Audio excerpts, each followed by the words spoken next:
Hello, I am Stephen. And I am Danielle. And we are turning 2 into 1. And she got a pretty smile. And a lot of hair. Woo boy, look at that hair. Sugar corn. Sugar corn. All right.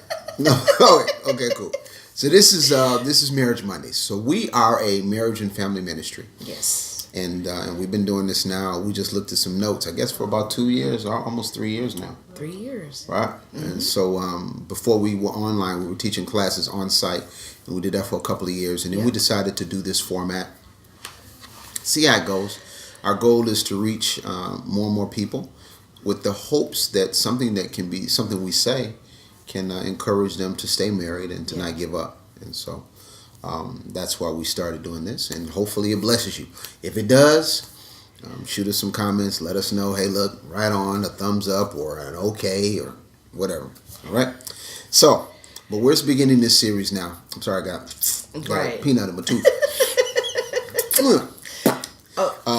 So we're gonna go. Yeah, really, because I got one missing already. Okay, don't talk about that. Okay, so we're gonna start this series on love. Yes. What you find is that a lot of people are confused as to what love is, and people say, "I love chocolate cake," but do you really love chocolate cake? You know. Unfortunately, we do figure out that we do. But we use that word so loosely, and so we're so cavalier with it, and I think it's important that we really understand what it means, so that when someone tells you that word, when you know what the word means and the different types that exist, when a person tells you that, you know what they mean based on their actions and based on the actions that are tied to that word and how they've used it, okay? So, but we'll talk about that as we get deeper into it. Right now, she's going to do the scripture. Read! Our scripture reference is coming from 1 Corinthians 13. We're going to start off with the first verse. And it's the New Living Translation that we're reading from. If I could speak all the languages of the earth and of angels, but didn't love others, I would only be a noisy gong or a clanging cymbal. If I had the gift of prophecy, and if I understood all of God's secret plans and possessed all knowledge, and if I had such faith that I could move mountains, but didn't love others, I would be nothing. If I gave everything I have to the poor and even sacrificed my body, I could boast about it. But if I didn't love others, I would have gained nothing. Love is patient and kind. We ain't going that far. We ain't going that far. Okay. We just going to do this part. All right. So we're just stopping. We're going to first. We did talk about this before. First through the third. First through the third. All right. So we're going to start our discussion on what motivates you to love. What's your motivation behind what you're doing? See, he's talking about all of the different things that you could be doing. And in doing them, they're not bad things. If you prophesying, that's not a bad thing. Right? You serving in the church, that's not a bad thing. Those are good things. Those are worthwhile things. Those are worthy things to do. If you give to the poor, most certainly you should be doing that. Yeah. What else? Give your body to be burnt? Don't know if I do that. Don't know if that's worthy or not. Well, hello. But he wrote it down. Speaking in tongues and all the languages of the earth and the languages of heaven. The language of heaven.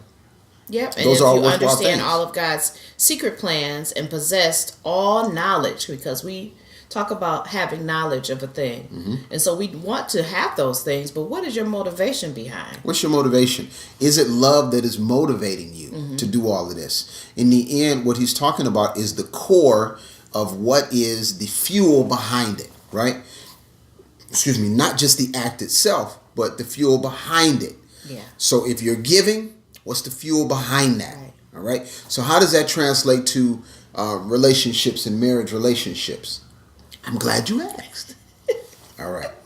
How that translates is that if you're doing nice things for your wife so that, you know, at the middle of the night when you wake her up, she can go on and, you know, do that thing for you. That's not what should be motivating you to do those things for her, right? Because what if she doesn't, or what if she doesn't have the ability to do it? Okay, are you getting up cooking him breakfast so that he can buy you some shoes or something, or why are you doing these things for your spouse? Why are you doing these things for your husband? What is motivating you to do them? And it's important that you ask that question, because depending on the type of love that is motivating you, that's going to determine whether or not you'll have the staying power to keep doing it. Right? So we know people that start off doing all of this stuff for their spouses, and they cooking, they cleaning, they doing this, they buying them this, they taking them this and that. And then when they don't get what they want, they shut it down, which tells me your motivation was off. Yeah. You were giving without love. Right. Love should motivate you to give, and it should not be predicated on what you receive. Because God so loved that he gave. Right. And he gave to us not knowing if we would even receive the free gift that he gave us. Right. And actually, I take that back. And knowing. He knew we wouldn't receive it. He understood that. Because he's all seeing, he's all knowing. He gave it anyway. Knowing we wouldn't receive it. Knowing that when we got the free gift, we wouldn't even treat it right. Yeah. But he gave it anyway. So love should motivate you to give. And all of these things that are worthy and worthwhile things to do, they should be things you're doing, but they should be motivated by love. And that's what's going to cause those things to last. That's what's going to cause them to last. They have staying power. Mm-hmm. We were talking before the broadcast, and we were talking about if you don't have the right motivation, your things will fail in the end. A lot of things that we start, like especially New Year's. Yeah, we always start this health plan. We want to do the right thing, and how long does that last? But what is the motivation behind it? Is it really from love? Yeah. Love of God, love of yourself. That's what's going to help you to keep that fuel burning in order to see the whole thing to the end. Because you'll have trying times. Yeah. Right? Absolutely. You have those trying times when things are not right, or when things are difficult to do. And it's the love, it's that core motivation that causes you to push through. Right? And so our Apostle Caldwell, he preached a message a couple years ago about your why. And why do you do things? And this is what the Bible is talking about. Why are you giving to the poor? Right. Why are you prophesying? Yeah. What is the motivation behind that? All the languages of the earth. All the language. What's your motivation behind that? God's secret plans. All the knowledge. It's just All that. to say that you have it. Exactly. Yeah. Are you doing that so that you can lord over somebody, that you know all the knowledge and information, can speak all these languages? Are you motivated by love, desiring that someone else would know God, desiring that someone else would have a better life, and not just for you, but for someone else? Because love is one of those things that Papa Reese used to say, it's not love until you give it away. That's right. And so you got to give it away, but it should be your motivation, and people see that you're giving it away. Know your heart and your motivation because of how you're doing it and why you're doing it. Absolutely. So that's that. So we're going to start this. So check your motivation. Why are you doing what you're doing? Even in your marriage relationship, why are you doing what you're doing? And I have another question for you. Why are you not doing what you're doing, or what you should be doing? Right. Why are you not doing it? That's an even bigger question. We just spent some time with a couple, and man, I love those guys. And we just had some conversations about why to do certain things and what kinds of things they should be doing. And that's what I'm always thinking about. What am I not doing, and why am I not doing it? If I'm not taking her out, if I'm not, spending no time with her, why am I not doing it? Right. Do I love her? Sacrifice. And do I love her? We sacrifice for things that we love, or at least we should be, right? Because that's a true indication. Your level of sacrifice really shows how much you care about it. And so then if you're not willing to sacrifice, do you really care? We'd wonder whether or not God loved us if he didn't sacrifice for us. But because he did, we know for sure that he does. And he set the bar high so that you had no question in your mind that he loves you because of the level of sacrifice that he gave. Absolutely. So, that's it for today. So again, we're starting this series. We're going to take it all the way through January. Yeah, through so January, and it may get into February. Yeah. As we begin to go through the scripture here, but also begin to talk about the different types of love and how they're manifested in relationships. And there are different types, and they all show up at different times in your marriage relationship. Mm-hmm.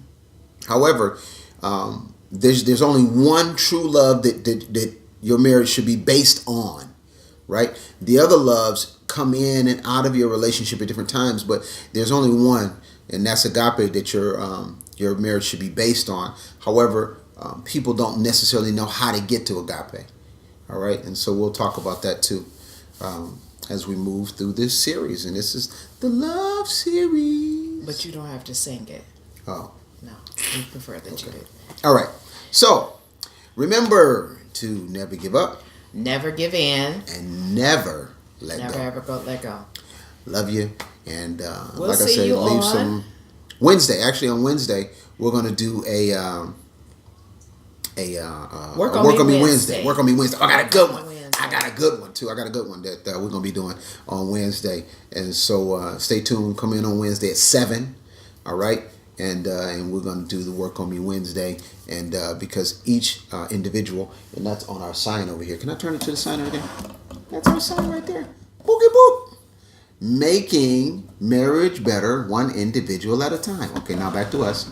You see, we don't have a real cameraman. No, we don't have our cameraman. So we just gotta, We're gonna work it out. Yeah, we're gonna work it out. So, but look at us on Work on Me Wednesday, and look at our YouTube channel and like and all that kind of stuff. Turn 2 into 1. See you later.